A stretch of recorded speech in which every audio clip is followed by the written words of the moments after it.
মুরগিদের ছেড়ে দিয়েছে। এই যে মুরগি, এটা হচ্ছে পাকিস্তানি মুরগি, এইগুলো হচ্ছে টাইগার।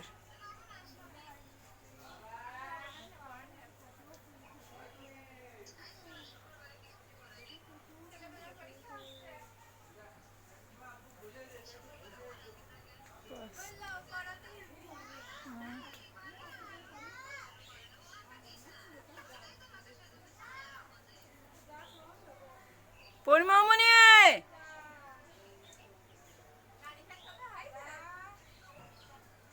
পরিমামনি,